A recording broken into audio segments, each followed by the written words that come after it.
ఇక mid day big breaking చూస్తున్నాం. Kurnool bus ప్రమాదంపై దర్యాప్తు కొనసాగుతుంది. పోలీసుల విచారణలో సంచలన విషయాలు వెలుగులోకి వస్తున్నాయి. ప్రమాదానికి ముందు ఫుల్లుగా మద్యం చేయించినటువంటి శివశంకర్, ఎర్రిస్వామి అనే ఇద్దరు యువకులు కూడా చిన్న టీకూరు వద్ద కింద పడిపోయారు. చెరోవైపు కూడా శివశంకర్, ఎర్రిస్వామి పడిపోయారు. డివైడర్ ఢీకొట్టడంతో శివశంకర్ స్పాట్లోనే మృతి చెందాడు. ఇక కాసేపటికి బైక్ పై నుండి వేగంగా వెళ్ళినటువంటి ట్రావెల్ బస్సు వెళ్ళగా ఈ దుర్ఘటన జరిగిందని బైకర్ వెనకాల కూర్చున్నటువంటి ఎర్రిస్వామి చెబుతున్నాడు.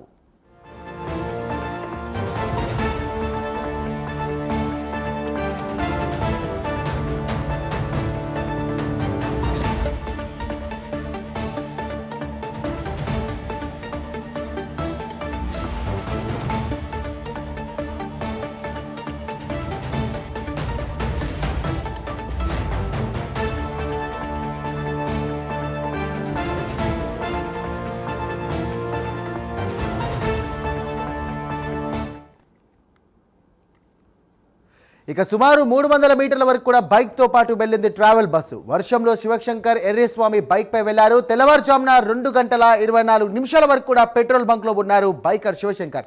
ఇక 2 గంటల 39కి పెట్రోల్ బంకును కూడా బస్సు క్రాస్ చేసింది. ఇక ఈ బస్సు ప్రమాదాన్ని చూసి ఎర్రిస్వామి పారిపోయాడు. సీసీ ఫుటేజ్, సెల్ ఫోన్ ఆధారంగా తుగ్గిలి మండలం రాంపల్లికి చెందినటువంటి ఎర్రిస్వామిని పోలీసులు పట్టుకున్నారు.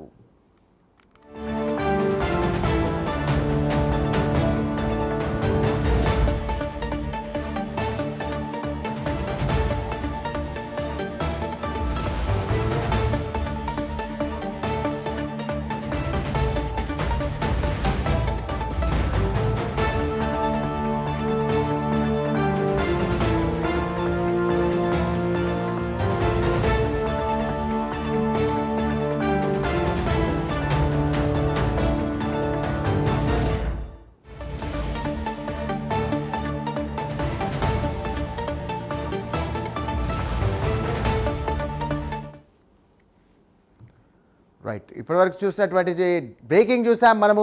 ఒకవైపు కూడా మన విజువల్ చూస్తున్నాం, ఒకవైపు సీసీ కెమెరాలకు సంబంధించి కూడా విజువల్స్ చూపిస్తున్నాం, ఒకవైపు కూడా పెట్రోల్ పోసుకుంటున్నారు, మరో సైడ్ కూడా అతనికి సంబంధించి కూడా ఏదైతే ఘటన జరిగిందో దానికి సంబంధించినటువంటి విజువల్స్ కూడా మనం చూస్తున్నాం. అయితే ఇది ఒక సంచలనంగా మారింది. ఈ యొక్క ఏదైతే ఎర్రిస్వామి ఇచ్చినటువంటి రిపోర్ట్ అయితే నిజంగా చెప్పాలంటే ఇది ప్రమాదం ఒక బైక్ యాక్సిడెంట్ వల్ల జరిగిందని చెప్పేసి కూడా అందరూ అనుకున్నారు. కాదు, కానీ డ్రైవర్ నిద్రమత్తులోనే ఈ యొక్క ఘటన జరిగినట్టుగా తెలుస్తోంది. ఫేక్ సర్టిఫికేట్స్తో దీనికి సంబంధించి కూడా డ్రైవింగ్ పొందినటువంటి లక్ష్మయ్య ఒక నిద్రమత్తులో జారుకొని ఈ యొక్క ప్రమాదానికి కారణమైనట్టుగా తెలుస్తుంది. ఇదే అంశానికి సంబంధించి మరిన్ని డీటెయిల్స్ అందించడానికి మా కరెస్పాండెంట్ శివరాజ్ సిద్ధంగా ఉన్నారు. శివరాజ్, చెప్పండి, ఇప్పటివరకు కూడా మనం అనుకున్నాం ఇందాకే ఈ యొక్క ఏదైతే ఇద్దరు యువకుల వల్లే ఈ యొక్క ప్రమాదం జరిగిందని చెప్పేసి కూడా అందరూ అనుకున్నారు. కానీ అసలు నిజంగా చెప్పాలంటే ఆ ఎర్రిస్వామి ఇచ్చినటువంటి స్టేట్మెంట్ ఏదైతే ఉందో దీనికి సంబంధించి కూడా మొత్తం కూడా అంతా కూడా తలకిందని చెప్పవచ్చు. కేవలం లక్ష్మయ్య యొక్క తప్పిదం వల్లే ఇదంతా జరిగిందని చెప్పేసి కూడా అంతా తెలుస్తోంది. మన దగ్గర ఉన్న అప్డేట్స్ ఏంటి? సాయం నిన్నటి నుంచి మనం చెప్పుకోవచ్చు, ఏదైతే బస్సు యాక్సిడెంట్ జరిగిన వెంటనే ఏదైతే బస్సు డ్రైవర్ నిర్లక్ష్యమే దీనికి కారణం అని చెప్పి నిన్న మధ్యాహ్నం నుంచి అందరూ చెప్తున్న పరిస్థితి. అయితే దానికి అనుగుణంగానే ఏదైతే ఇప్పుడు సీసీ ఫుటేజ్ ల ఆధారంగా మనం ఒకసారి అనాలిసిస్ చేసుకుంటే ఎవరైతే శివశంకర్ బైక్ పైన వెళ్తున్న క్రమంలో ఏదైతే హెచ్పి పెట్రోల్ బంక్ వద్ద 2 గంటల 24 నిమిషాల వద్ద బండ్లో పెట్రోల్ కొట్టించుకొని ఎవరైతే ఎర్రిస్వామి, శివశంకర్ ఒక బైక్ పైన వెళ్తున్న క్రమంలోనే వీరు వెళ్ళిన ఒక 15 నిమిషాలకు వీరి వెనకాలనే ఏదైతే 2 గంటల 39 నిమిషాలకు ఏదైతే ఇప్పుడు ఈ ప్రైవేట్ బస్సు వెళ్ళిన సీసీ ఫుటేజ్ ఇప్పుడు కీలకంగా మారిందని చెప్పుకోవచ్చు. ఈ ప్రమాదంలో ఇప్పటి వరకు సంచలన విషయాలు అయితే బయటపడుతున్నాయని చెప్పుకోవచ్చు. ముఖ్యంగా ఎవరైతే శివశంకర్ ఉన్నారో ఈ శివశంకర్ ఈ ప్రమాదంలో మృతి చెందారు. మరోవైపు ఎర్రిస్వామి ఎవరైతే ఉన్నారో ఈ ప్రమాదం నుంచి బయటకు వచ్చిన ఆ ఘటన ఇప్పుడు అంతా సంచలనంగా మారింది.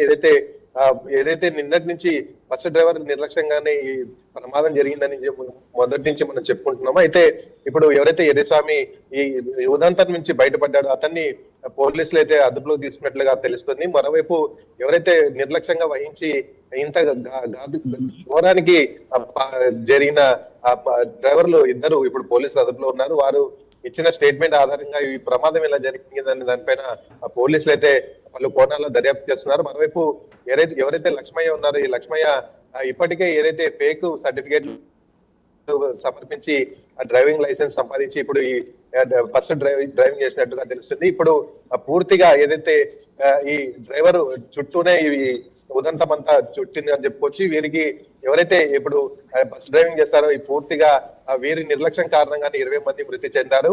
మరోవైపు ఇప్పుడు ఎవరైతే ఎరిసాము ఉన్నారో అతన్ని కూడా పోలీసులు అదుపులోకి తీసుకొని పూర్తి స్థాయిలో దర్యాప్తు చేస్తున్నారు. మరోవైపు ఘటనకు పాల్పడిన డ్రైవర్లు ఇప్పటికే పోలీసులు అయితే అదుపులోకి తీసుకుని వారిపైన కేసులు అయితే నమోదు చేయడం జరిగింది. ఇప్పుడు ఈ కేసు పూర్తిగా సంచలనంగా మారిందని చెప్పుకోవచ్చు.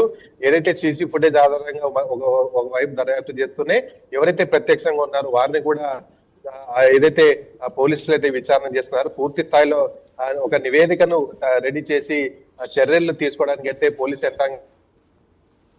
రైట్ శివరాజ్, ఒక విధంగా చూసుకున్నట్టయితే 2:24 కూడా వీళ్ళిద్దరు కూడా ఏదైతే బైక్ పై వెళ్తున్న వారు కూడా పెట్రోల్ పోయించుకోవడానికి వచ్చారు. అలాగే 2:39 to 40 ఆ సమయంలో కూడా ఈ బస్ అనేది ఆ పెట్రోల్ బంక్ ను క్రాస్ చేయడం జరిగింది. అయితే దీనికి సంబంధించి కూడా ఒక 15 నిమిషాల డిస్టెన్స్ ఉంది ఈ ఇద్దరి మధ్య సంబంధించి కూడా, ఈ బస్సుకు మరి ఇద్దరికి కూడా. కానీ ఒక విధంగా చూస్తే ఈ యాక్సిడెంట్ తర్వాత డ్రైవర్ లక్ష్మయ్యదే పూర్తిగా తప్పున్నట్టుగా తెలుస్తుంది. ఎందుకంటే ఆ యాక్సిడెంట్ అయిన తర్వాత కూడా చూసుకోకుండా ఈ బైక్ని అలాగే 300 మీటర్ కూడా తీసుకెళ్ళి ఈ యొక్క అగ్నికి మొత్తం కూడా బస్సు దహనమయ్యే కారణం అయ్యని చెప్పి అక్కడ ఉన్నటువంటి పరిస్థితులు కూడా మనకు కనబడుతున్నాయి. దీనిపైన దీనికి సంబంధించి మనం ఏమనుకోవచ్చు అంటే డ్రైవర్ లక్ష్మయ్య నిజంగానే నిద్రమత్తులో జారుకున్నాడా? అంటే క్రూషియల్ గా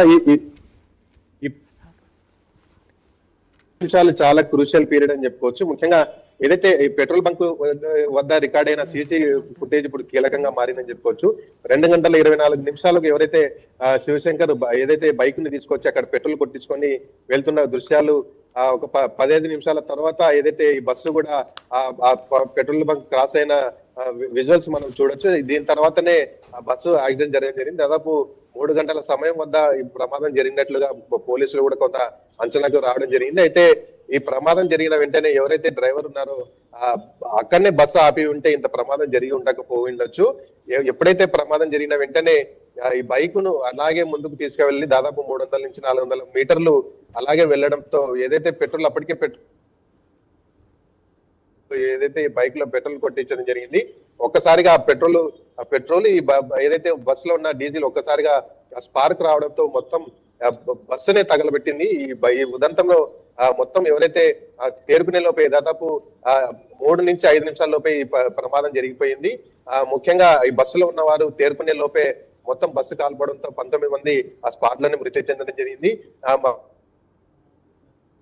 18 మంది శాంపిల్స్ ఇప్పటికే డిఎన్ఏ సేకరణ చేయడం అయితే ఇప్పటివరకు ఒక బాడీకి సంబంధించి ఇప్పటివరకు గుర్తించలేదు. దీనికి సంబంధించి వివరాలు కావాలని చెప్పి జిల్లా కలెక్టర్ కూడా ఒక ప్రకటన అయితే ఇవ్వడింది. ఇప్పుడు మొత్తం ఏదైతే డ్రైవర్ల నిర్లక్ష్యంగా కారణంగానే ఈ ప్రమాదం జరిగినట్లుగా తెలుస్తుంది. ఏదైతే వారిపైన కేసులు అయితే నమోదు చేయడం జరిగింది. ఇంకా పలు కోణాల్లో పూర్తి స్థాయిలో పోలీస్ యంత్రాంగం అయితే దర్యాప్తు చేస్తున్నారు.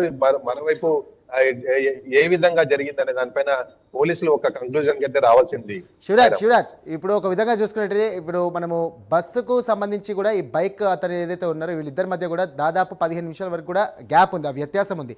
అయితే ఈ ప్రమాదం జరిగిన తర్వాత దానికంటే ముందు కూడా కొన్ని వెహికల్స్ వెళ్ళాయి. దీనికి సంబంధించి ఆ బస్సు కంటే ముందు కూడా కావేరీ బస్ కంటే ముందు కూడా 2 వెహికల్స్ వెళ్ళాయి. కానీ దానికి సంబంధించి కూడా వాళ్ళు ఎవరు కూడా పట్టించుకోలేదు. కానీ ఈ బస్సుకు సంబంధించినటువంటి వ్యక్తి ఎవరైతే డ్రైవింగ్ చేస్తున్నాడో దానికి సంబంధించిన నిద్రమత్తు వల్లనే ఈ యొక్క ప్రమాదం జరిగి ఉండని చెప్పేసి అనుకోవచ్చా? ఒక విధంగా అట్లా కూడా అనుకోవచ్చు. ముఖ్యంగా ఏదైతే ఈ ప్రైవేట్ ట్రావెల్స్ బస్సు వెళ్లే ముందు ఒక ఆర్టీసీ బస్సు ఒక లారీ కూడా అక్కడ ముందు నుంచి వెళ్ళడం జరిగింది. అయితే ఈ ప్రమాదం జరిగిన వెంటనే అక్కడ స్థానికంగా ఎవరు లేదు.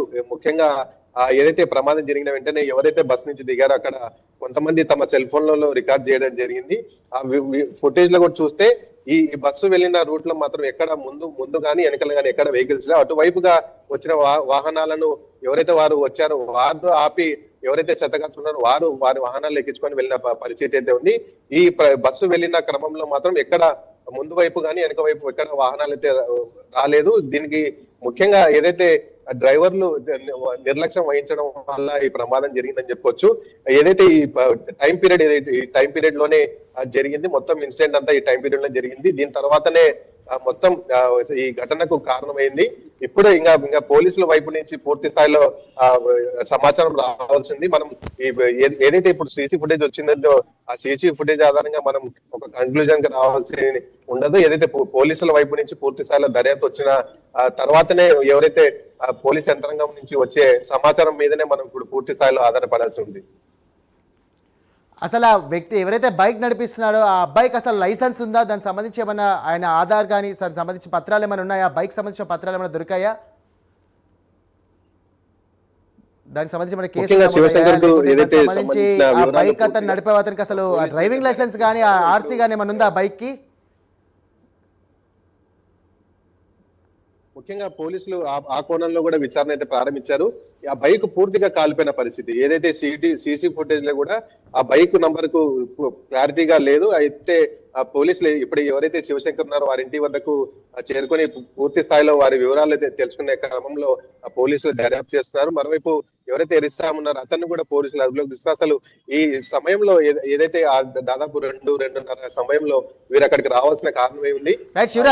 బైక్ పైన వెళ్ళిన తర్వాత శివశంకర్ ఒక్కడే స్పాట్ లో చనిపోవడం జరిగింది.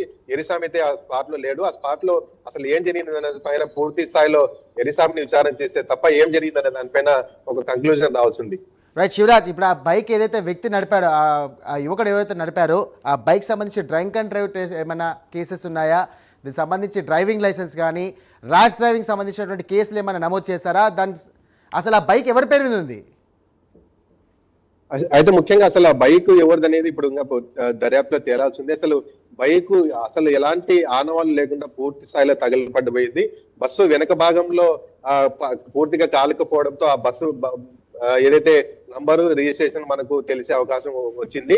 అయితే ఈ బైక్ ఏదైతే ఉందో పూర్తి స్థాయిలో తగలపడిపోవడం, అసలు ఎలాంటి ఆనవాళ్ళు లేకపోవడంతో ఇప్పుడు కొంత ఇబ్బందికరంగా ఉంది. అయితే పోలీసులు మాత్రం ఎవరైతే శివశంకర్ వారి కుటుంబ సభ్యులను ఆశ్రయించి ఏదైతే ఈ ఫొటోస్ ఉంటాయో ఆ ఫొటోస్ కావచ్చు, దానిలో ఏదైతే ఈ బైక్ సంబంధించిన రిజిస్ట్రేషన్ నంబర్ ఉంటుందో దాని ఆధారంగానే దర్యాప్తు చేసి పూర్తి స్థాయిలో మనకు సమాచారం వచ్చే అవకాశం ఉంటుంది. సార్ రైట్, చివరిగా శివరాజ్, ఈ లక్ష్మయ్య ఎవరైతే పోలీసులు అదుపులోకి తీసుకున్నటువంటి డ్రైవర్ ఏదైతే లక్ష్మయ్య అతేమన్నా తప్పతాగి ఉన్నాడా? మద్యం సేవించి ఉన్నాడా? అయితే దీని గురించి నిన్న మంత్రిని కూడా అడగడం జరిగింది. ఏదైతే ఇటు ఆర్టీసీ కావచ్చు, ఇటు ప్రైవేట్ బస్సులు కావచ్చు, నైట్ టైంలో వెళ్తున్న వారిని ఏదైతే డ్రంక్ అండ్ డ్రైవ్ టెస్ట్ నిర్వహించిన అనంతరం ఆ డ్రైవింగ్ కు పంపిస్తూ ఉంటారు. దీని గురించి అడిగితే ప్రతి డ్రైవర్ ని మేము టెస్ట్ చేసి ఉంటాం. అయితే ఈ ప్రైవేట్ కు సంబంధించి టెస్ట్ చేసినారా లేదా దానిపైన దర్యాప్తు చేస్తామని చెప్పి ఆ రవాణా శాఖ మంత్రి కూడా చెప్పడం జరిగింది. అయితే ఏదైతే ఈ లక్ష్మయ్య ఉన్నాడో ఇతను నిన్న డ్రంక్ అండ్ డ్రైవ్ చేసి ఉన్నాడా లేదా అనే దానిపైన పోలీసులు అయితే విచారణ చేపట్టారు. ముఖ్యంగా శాంపుల్స్ డ్రైవర్ నుంచి శాంపుల్స్ అయితే సేకరించడం జరిగింది. ఒకవేళ అతను తాగి ఉంటే మాత్రం దీనికి పూర్తి కారణం లక్ష్మయ్య అలాగే శివశంకర్ ఇద్దరు కారణం అవుతారు. చూడాల్సి ఉంది అసలు ఏం జరిగింది అనే దానిపైన మరి పోలీసులు ఏ విధంగా దీనిపైన వివరణ ఇస్తారో చూడాల్సి ఉంది. Sairam. Right, thank you Shivraj.